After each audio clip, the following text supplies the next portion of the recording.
Greater Noida के दादरी में police ने एक ऐसे शातिर चोर को गिरफ्तार किया जिसने 2 महीने पहले एक मंदिर में घुसकर सोने का छत्र चोरी किया था और फरार हो गया था। ये पूरी वारदात मंदिर में लगे सीसीटीवी कैमरे में कैद हो गई थी, जिसकी मदद से पुलिस लगातार उस चोरी की तलाश में जुटी हुई थी। आखिरकार दादरी पुलिस को बड़ी कामयाबी मिली और उन्होंने आरोपी को चोरी किए गए सोने के छत्र और एक अवैध तमंचे के साथ धर दबोचा। भगवान के घर में चोरी करने वाले इस चोर का पर्दाफाश होने के बाद इलाके के लोगों ने राहत की सांस ली है। पुलिस अब इस बात का पता लगा रही है कि क्या इस चोर ने आसपास के इलाकों में ऐसी किसी और वारदात को भी अंजाम दिया था। कानून के लंबे हाथों ने एक बार फिर साबित कर दिया कि गुनहगार चाहे कितना भी शातिर क्यों ना हो, वो कैमरे की नजर और पुलिस की पकड़ से ज्यादा दिन तक दूर नहीं रह सकता।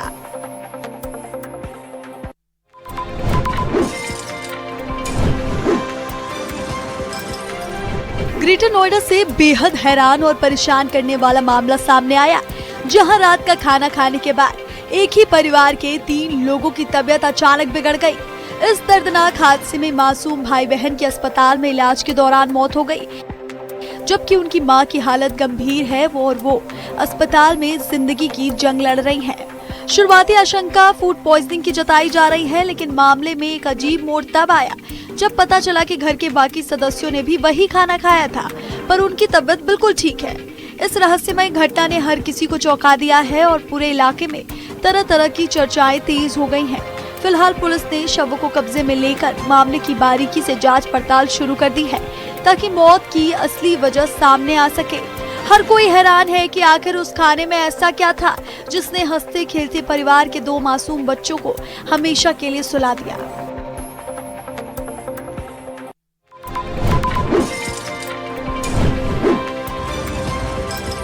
गुरुग्राम के हाई प्रोफाइल साइबर हब इलाके से बेहद चौंकाने वाला मामला सामने आया, जहां करगिल और कश्मीर में देश की सेवा कर चुके एक पूर्व मेजर ने ट्रैफिक पुलिस पर बदसलूकी के गंभीर आरोप लगाए हैं।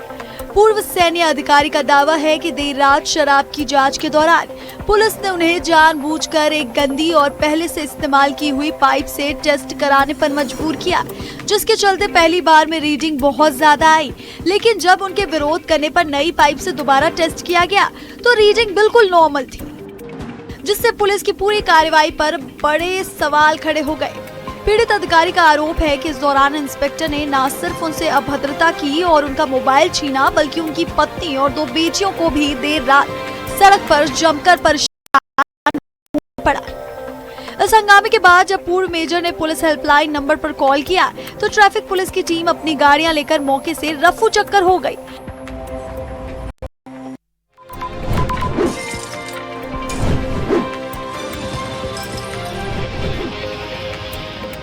मुजफ्फरनगर में आगामी कावड़ यात्रा से पहले एक बार फिर कावड़ मार्ग पर होटल और ढाबों की पहचान को लेकर विवाद खड़ा हो गया। दिल्ली हरिद्वार नेशनल हाईवे 58 पर सिसोना गांव के पास स्थित एक होटल में अलग अलग नामों से चल रहे नॉनवेज ढाबा और कन्फेक्शनरी को लेकर हिंदू संगठनों के कार्यकर्ताओं ने जमकर हंगामा किया। आरोप है कि कार्यकर्ताओं ने होटल पर लगे बोर्ड और फ्लैक्स उतारकर आग के हवाले कर दिए।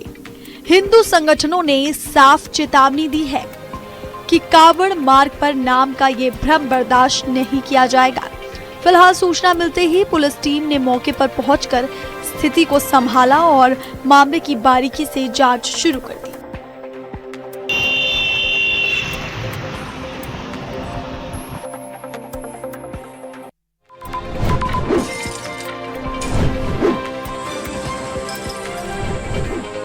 बागपत के बड़ौत इलाके से बेहद हैरान करने वाला मामला सामने आया, जहां एक होटल में पहुंचे प्रेमी जोड़े ने अचानक जहरीला पदार्थ खा लिया। इस दर्दनाक हादसे में 18 साल की युवती की मौके पर ही मौत हो गई, जबकि 20 साल का युवक जिंदगी और मौत के बीच जूझ रहा है, जिसे गंभीर हालत में मेरठ रेफर किया गया। चौंकाने वाली बात यह है कि दोनों के बीच लंबे समय से प्रेम प्रसंग चल रहा था और दोनों परिवारों की मर्जी से महज 1 हफ्ते बाद ही दोनों की शादी होने वाली थी। दोनों ही ईंट भट्टे पर मजदूरी का काम करते थे और सोमवार को लड़की काम से घर जाने का बहाना बनाकर निकली थी, लेकिन वो सीधे अपने मंगेतर के साथ होटल पहुंच गई। इस खौफनाक कदम के बाद हर कोई हैरान है कि जब दोनों की शादी होने वाली थी तो आखिर ऐसी क्या वजह थी कि उन्हें मौत के गले लगाना पड़ा। फिलहाल पुलिस ने शव को कब्जे में ले लिया है और इस पूरे मामले के पीछे छिपी असली वजह का पता लगाने के लिए गहराई से जांच पड़ताल शुरू कर दी गई है।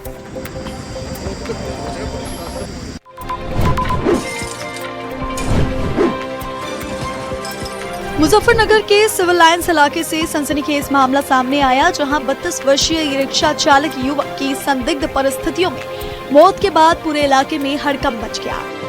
मृतक मोनू के परिजनों ने उसकी पत्नी पूजा पर बेहद गंभीर आरोप लगाते हुए कहा कि उसने खाने में जहरीला पदार्थ देकर अपने पति की हत्या की है। बताया जा रहा है कि साल 2018 में हुई शादी के बाद से ही दोनों के बीच लगातार विवाद चल रहा था और पत्नी द्वारा केस दर्ज कराए गए मुकदमे के कारण परिवार के कई लोग जेल भी जा चुके थे। पिछले 5 साल से मायके में रह रही पत्नी अभी 3 महीने पहले ही वापस लौटकर मोनू के साथ किराए के मकान में रहने आई थी, लेकिन दोनों के बीच झगड़े कम नहीं हुए।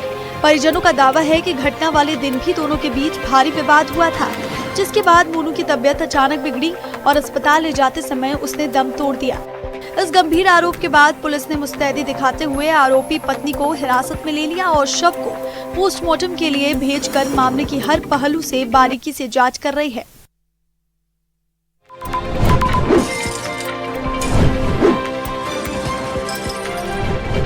गाजियाबाद से बहुत बड़ी खबर सामने आई है, जहां पुलिस ने फर्जी कागजातों के दम पर प्रॉपर्टी ठगी करने वाले एक हाईटेक और बेहद शातिर गैंग का पर्दाफाश किया।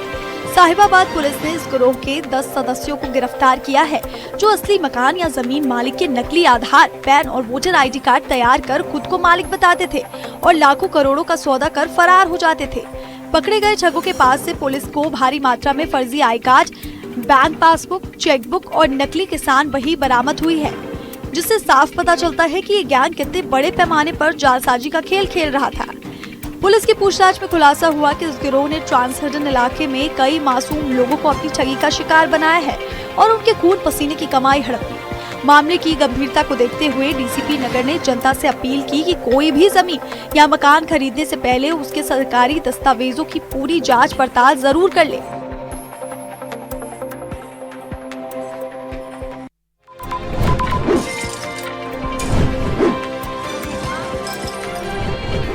सोशल मीडिया पर दिखावा भारी पड़ सकता है।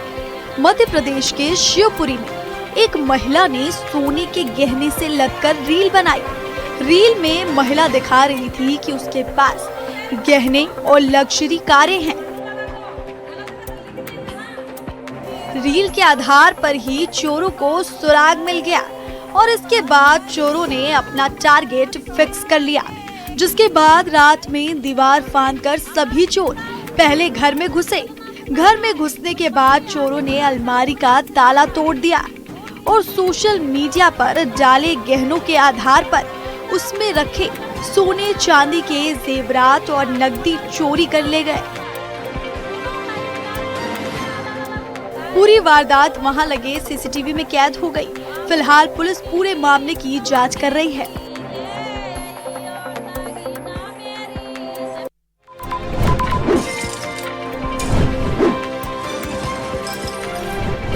यूपी के मुरादाबाद में बदहाल स्वास्थ्य विभाग का एक और जीता जागता नमूना सामने आया, जहां एक एम्बुलेंस का एक वीडियो वायरल हो रहा है। वीडियो में सरकारी एम्बुलेंस बिना ऑक्सीजन लगाए मरीज को लेकर दौड़ रही है। एम्बुलेंस में रखे ऑक्सीजन सिलेंडर को खोलने की कोशिश की गई तो सिलेंडर का लॉक ही नहीं खुला। एम्बुलेंस अटेंडेंट हथौड़े से मारकर ऑक्सीजन सिलेंडर को खोलने की कोशिश करता रहा और मरीज ऑक्सीजन के लिए तड़पता रहा। वीडियो में दिखाई दे रहा है कि सिलेंडर का लॉक सामान्य तरीके से नहीं खुलता है।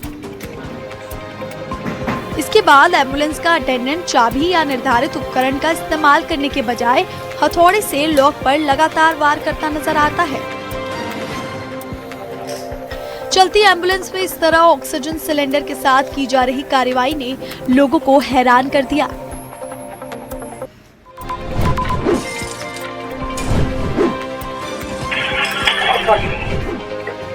उत्तर प्रदेश के सहारनपुर जिले से मानवता को झकझोर देने वाला मामला सामने आया है।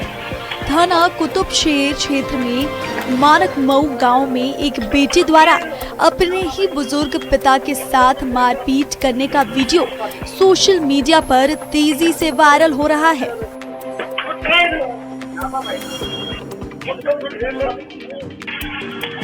वायरल वीडियो में आरोपी बेटा अपने पिता को थप्पड़ और घूंसे मारता दिखाई दे रहा है।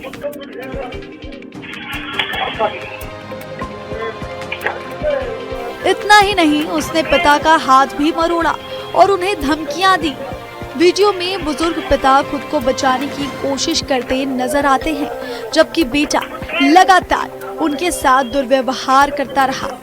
पुलिस ने आरोपी बेटे को गिरफ्तार कर लिया।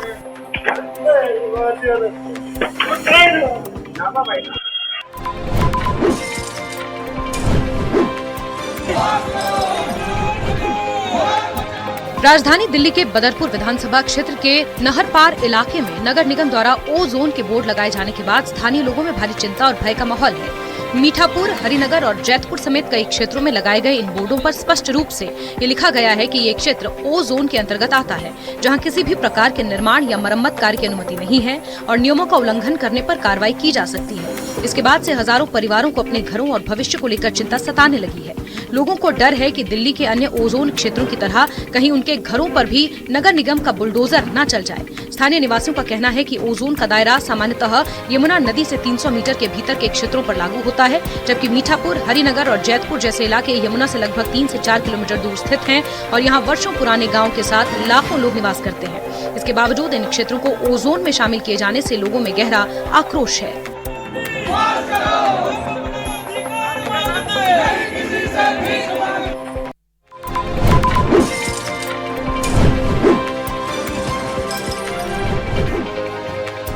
दिल्ली में महिला असिस्टेंट प्रोफेसर की हत्या के मामले में पुलिस जांच के दौरान बड़ा खुलासा हुआ। इस मामले में पश्चिम बंगाल के वर्धमान से आरोपी पति पत्नी को गिरफ्तार किया गया।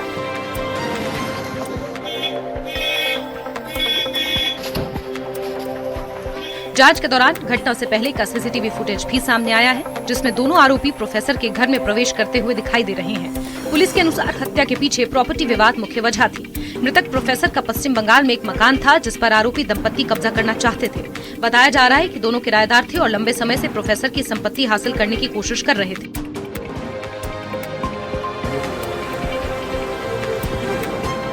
इसी विवाद के चलते उन्होंने कथित रूप से इस सनसनीखेज वारदात को अंजाम दिया। पुलिस मामले की सभी पहलुओं से जांच कर रही है और सीसीटीवी फुटेज सहित अन्य साक्ष्यों के आधार पर आगे की कानूनी कार्रवाई जारी है।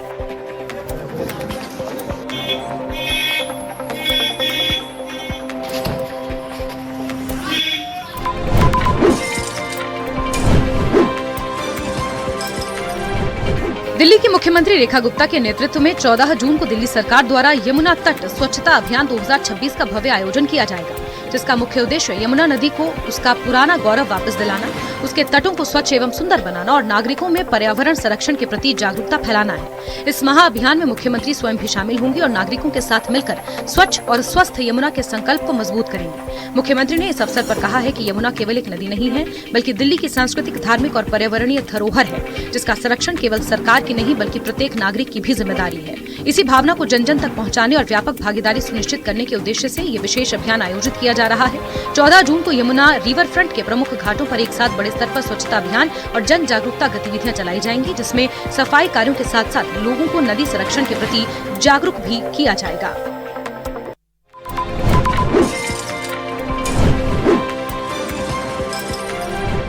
हापुड़ में पुलिस और बदमाशों के बीच मुठभेड़ में बड़ी सफलता हासिल करते हुए कुल 5 बदमाशों को गिरफ्तार किया गया, जबकि मुठभेड़ के दौरान 2 बदमाशों को गोली लगने से वो जख्मी हो गए। ये पूरी कार्रवाई थाना देहात क्षेत्र के गांव सुल्तानपुर के रास्ते पर की गई, जहां पुलिस ने चेकिंग के दौरान संदिग्ध बदमाशों को रोकने का प्रयास किया। जानकारी के अनुसार ये मामला 1 जून को शहर के प्रमुख टिम्बर व्यापारी नरेंद्र अग्रवाल के घर हुई करोड़ों की डकैती से जुड़ा है, जिसमें बदमाशों ने परिवार को बंधक बनाकर बड़ी लूट की वारदात को अंजाम दिया था, जिससे पूरे इलाके में सनसनी फैल गई। घटना के बाद पुलिस ने कई टीमें गठित कर लगातार तलाशी अभियान चलाया और आज चेक पॉइंट पर बदमाशों की पहचान होने पर कार्रवाई तेज की गई। पुलिस को देखते ही बदमाश सुल्तानपुर गाँव की ओर भागने लगे और इस दौरान उन्होंने पुलिस की टीम पर फायरिंग भी की, जिसके जवाब में हुई क्रॉस फायरिंग में रोहित और साहिब आलम नाम के 2 बदमाश जख्मी हुए, जिसके बाद पुलिस ने घेराबंदी कर कुल 5 बदमाशों को गिरफ्तार कर लिया। गिरफ्तार आरोपियों के पास से नकदी, गहने, अवैध हथियार, एक चोरी की बाइक और अन्य लूट का सामान भी बरामद किया गया है।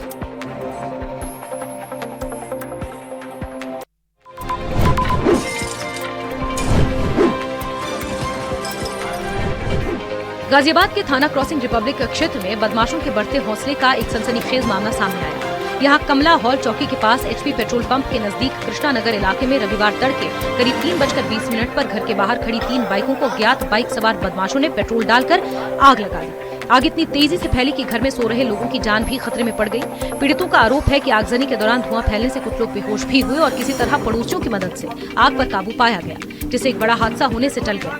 बताया जा रहा है कि घटना का सीसीटीवी फुटेज भी सामने आया है, जिसमें बदमाशों की हरकतें कैद हुई हैं। पीड़ित विनय और उसके साथियों का कहना है कि इससे कुछ घंटे पहले रात करीब 12:10 पर 2 संदिग्ध लोगों को पेट्रोल चोरी करते हुए भी पकड़ा गया था, जिन्हें पुलिस ने मौके पर पहुंचकर हिरासत में लिया था।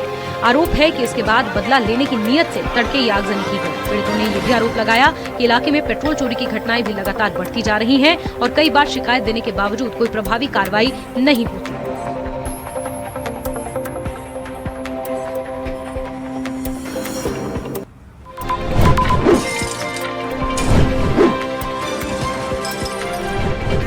बुलंदशहर में फायरिंग कांड में वांछित चल रहे एक बदमाश को पुलिस और स्वाट टीम की संयुक्त कार्रवाई में मुठभेड़ के बाद घायल अवस्था में गिरफ्तार किया गया। ये घटना थाना कोकड़ कोतवाली क्षेत्र के हसनपुर लडोकी बम्बे के पास हुई, जहां पुलिस टीम चेकिंग अभियान चला रही थी। इस दौरान बिना नंबर प्लेट की एक बाइक पर सवार होकर भाग रहे संदिग्ध बदमाश को रोकने का प्रयास किया गया, लेकिन उसने रुकने के बजाय पुलिस की टीम पर फायरिंग कर दी। जवाबी कार्रवाई में पुलिस ने भी फायरिंग की, जिसमें बदमाश कुलदीप के पैर में गोली लगी और वो जख्मी हो गया। इसके बाद पुलिस ने उसे मौके पर ही दबोच लिया और तुरंत हिरासत में ले लिया। गिरफ्तार आरोपी कुलदीप पर 15 मई को जितेंद्र उर्फ जीतू पर हुई फायरिंग की घटना में शामिल होने का आरोप है, जिसके बाद से वो फरार चल रहा था। उसकी तलाश पुलिस लगातार कर रही थी। पुलिस ने उसके कब्जे से एक अवैध पिस्टल, 4 जिंदा कारतूस, 2 खोखा कारतूस, 2 मोबाइल फोन और एक बाइक भी बरामद की है। घायल बदमाश को उपचार के लिए अस्पताल में भर्ती किया गया है, जहां उसकी हालत स्थिर है। पुलिस अधिकारियों के अनुसार इस मामले में आगे की कानूनी कार्रवाई जारी है।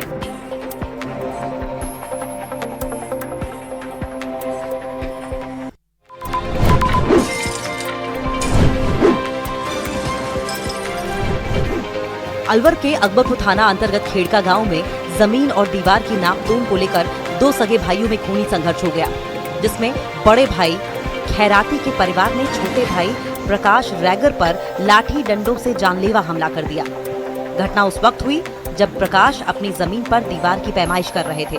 तभी बड़े भाई का बेटा और पत्नी लाठियां लेकर आए और बिना कुछ सुने उनके सिर पर, शरीर पर ताबड़तोड़ वार करके उन्हें लहूलुहान कर दिया। गंभीर रूप से घायल प्रकाश रैगर ने अस्पताल के बेड से आपबीती सुनाते हुए बताया कि हमलावरों ने उन्हें अधमरा कर दिया था, जिसके बाद उन्हें इलाज के लिए अलवर के राजीव गांधी सामान्य चिकित्सालय में भर्ती कराया गया। इस बेरहम मारपीट में प्रकाश के सिर में गंभीर चोटें आई हैं और फिलहाल अस्पताल में उसका इलाज जारी है। पीड़ित पक्ष की सूचना पर अकबरपुर थाना पुलिस ने मामला दर्ज कर लिया है।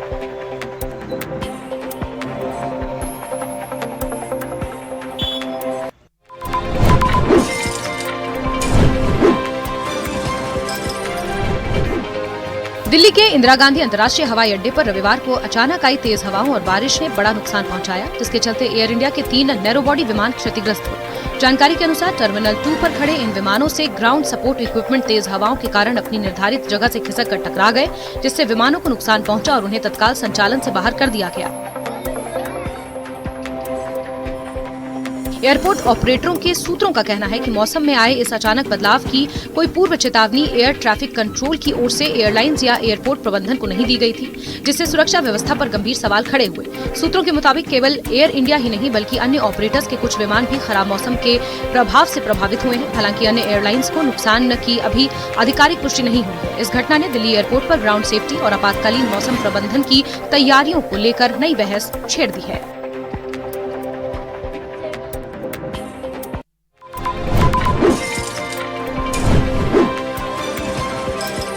धरती कुछ सेकंड के लिए कांपी, लेकिन तबाही ने पूरे इलाके को दहला दिया। फिलीपींस में आए 7.8 तीव्रता के शक्तिशाली भूकंप ने भारी तबाही मचाई है। कई इमारतें देखते ही देखते ताश के पत्तों की तरह ढह गईं। सड़कों पर अफरा तफरी और लोगों में दहशत का माहौल बन गया। भूकंप का केंद्र दक्षिणी फिलीपींस के मिंदानाओ क्षेत्र के पास बताया जा रहा है। झटके इतने तेज थे कि कई इलाकों में इमारतों में दरार आ गई। मलबा सड़कों पर फैल गया और लोग जान बचाने के लिए घरों और दफ्तरों से बाहर निकल आए। सोशल मीडिया पर आए वीडियो में एक इमारत भरभरा कर गिरती नजर आ रही है। भूकंप के बाद फिलीपींस और इंडोनेशिया के कुछ हिस्सों के लिए सुनामी चेतावनी जारी कर दी गई है। तटीय इलाकों में रहने वाले लोगों को तुरंत सुरक्षित स्थानों और ऊंचे क्षेत्रों में जाने की सलाह दी गई है। अधिकारियों ने चेतावनी दी है कि समुद्र में ऊंची लहरें उठ सकती हैं।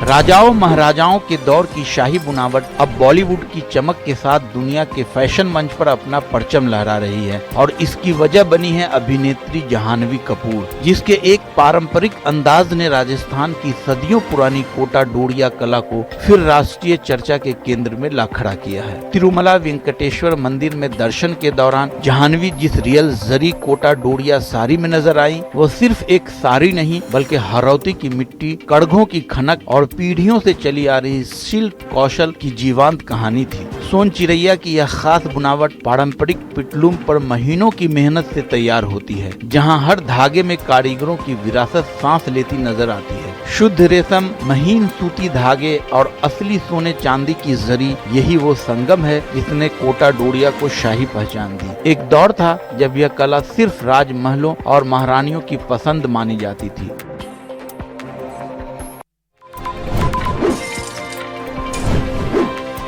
भारत में पौष्टिक और झटपट तैयार होने वाला पोहा आज सिर्फ एक व्यंजन नहीं बल्कि लाखों लोगों की सुबह के नाश्ते का अहम हिस्सा बन चुका है। विश्व पोहा दिवस के मौके पर नागपुर में एक नया रिकॉर्ड बनाया गया है। इस बड़ी सी कढ़ाई में पोहा बन रहा है। मकसद है पोहे के स्वाद को दुनिया तक पहुंचाना। विश्व पोहा दिवस के मौके पर मशहूर शेफ विष्णु मनोहर ने 3000 किलो तरी पोहा तैयार करके सबका ध्यान अपनी ओर खींचा। इस अनोखे आयोजन को देखने और पोहे का स्वाद चखने के लिए बड़ी संख्या में लोग पहुंचे। कहीं कांदा पोहा मशहूर है तो कहीं दही पोहा, लेकिन नागपुर का तरी पोहा अपनी खास पहचान रखता है। नागपुरी तरी पोहे की सबसे बड़ी खासियत उसकी मसालेदार तरी होती है। देसी चना और खास मसालों से तैयार ये ग्रेवी पोहे को अलग स्वाद देती है। यही वजह है कि नागपुर आने वाला हर पर्यटक इस व्यंजन को चखना चाहता है।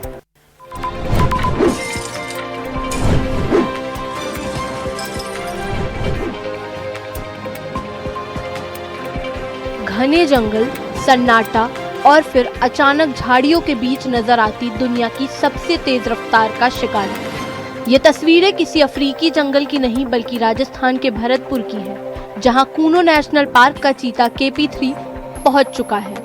न्यूज़ 18 राजस्थान के कैमरे में कैद हुई इन एक्सक्लूसिव तस्वीरों में चीता पूरी तरह बेफिक्र नजर आ रहा है। कभी जंगल की पगडंडियों पर चलता हुआ तो कभी झाड़ियों के बीच अपना रास्ता तलाशता हुआ नजर आ रहा है। करीब 200 किलोमीटर का लंबा सफर तय कर ये चीता बंद बरेठा वाइल्ड लाइफ क्षेत्र तक पहुंच चुका है और चीते की मौजूदगी की सूचना मिलते ही वन विभाग अलर्ट मोड पर आ गया। टीमें लगातार उसकी हर गतिविधि पर नजर रख रही हैं और GPS ट्रैकिंग के जरिए लोकेशन मॉनिटर की जा रही है। दिलचस्प बात यह है कि ये इलाका आबादी से बहुत दूर नहीं है। ऐसे में वन विभाग ने आसपास के ग्रामीणों से सतर्क रहने की अपील की है।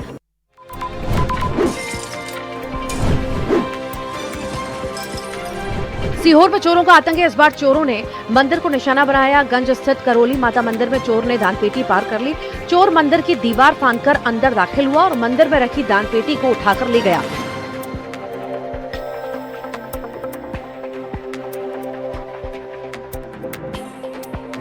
चोर की हरकत मंदिर में लगे CCTV कैमरा में कैद हुई। इन तस्वीरों में चोर मंदिर की गेट पर ताला लगा तोड़ता हुआ भी नजर आया। चोर इधर उधर देखता और फिर बड़े ही सफाई से मंदिर का ताला तोड़ता। रात का वक्त है और इसका फायदा उठाते ही चोर वारदात को अंजाम देता है। इन तस्वीरों में नजर आ रहा है कि ताला तोड़ने के बाद नकाबपोश चोर मंदिर के अंदर घुसा और पूरी दानपेटी उठाकर फरार हो गया। आखिर मंदिर से दानपेटी चुराने वाले चोर हैं कौन? पुलिस CCTV फुटेज के आधार पर तलाश कर रही है।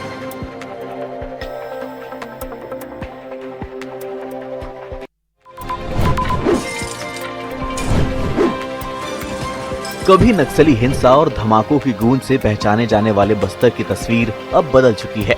यहाँ की हवा में बारूद नहीं बल्कि आम की खुशबू घुल रही है। बस्तर के किसान संपत झा ने 4 साल की मेहनत के बाद अपने खेत में जापान का मशहूर मियाजाकी आम उगाया है।